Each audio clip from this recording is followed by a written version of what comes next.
Hey, fellow geographers, welcome to Quarantine Geography, Day 5. Today we're going to stick to the land and explore some different types of elevated landforms. A mountain, plateau, a mesa, and a butte. Your job is to add those 4 vocabulary terms and definitions to a Quizlet when you see them pop up in the right-hand corner. At the end of the video, I'll have another short assignment for you. So kick back, relax, and let's explore the world together.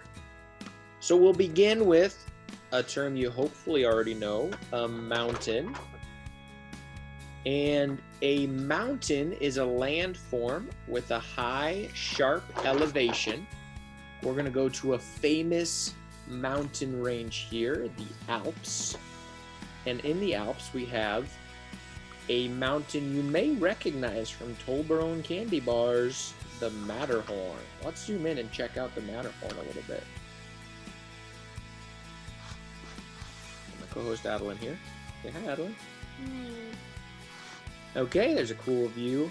This is actually looking out from the Matterhorn. We got some friends here climbing up. Wow.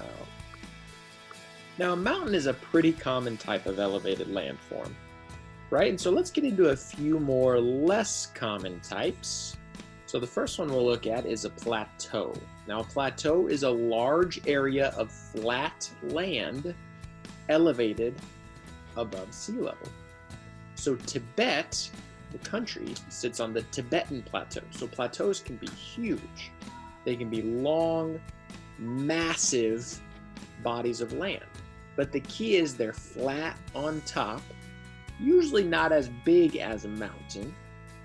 And if we zoom in here to the Tibetan Plateau, we'll see some tourists, I believe, on the roadside here, exploring some monuments. And so you might look out and think, well, those look like mountains, and those in fact are mountains. The plateau is so wide that it's basically what these people are standing on. So it's a long, elevated, flat-topped area. So from a zoomed-in perspective, it can actually just look like normal land. Now let's go even a little bit smaller, and we go to a mesa. A mesa is an isolated, flat-topped hill with steep sides. Sounds very similar to a plateau. Usually a mesa is a little bit smaller. And when we compare it to our next vocabulary term, a butte, a mesa is usually larger than a butte, but a little bit less elevated. So our example here is the Grand Mesa in Colorado. And again, we'll zoom in here and get a pretty cool view of what's considered the largest mesa in the world, the Grand Mesa. Pretty beautiful scenery there. Okay, and so our final term is a butte. Now, a butte is a flat-topped rock or hill formation with steep sides. Again, very similar definition, you'll notice, to a mesa and a plateau. But a butte is usually taller than a mesa and a little bit narrower, whereas a mesa, and a plateau for that matter, are usually a little bit wider. A butte is going to be taller and narrower. So there's actually a famous landmark, several landmarks actually, in Utah called Monument Valley. And you can see off in the distance and up close here, there are several buttes.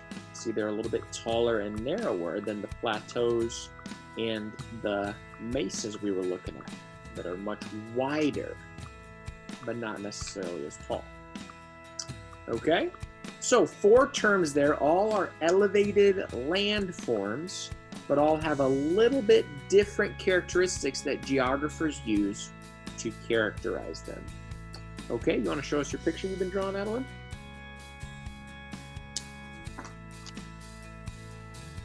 Oh wow, we got a fox. A little bonus content for you.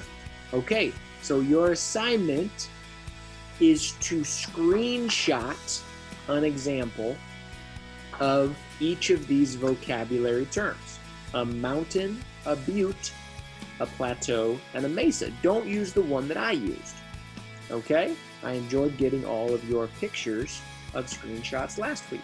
So let's do that again. Okay? So stay safe and have a great week.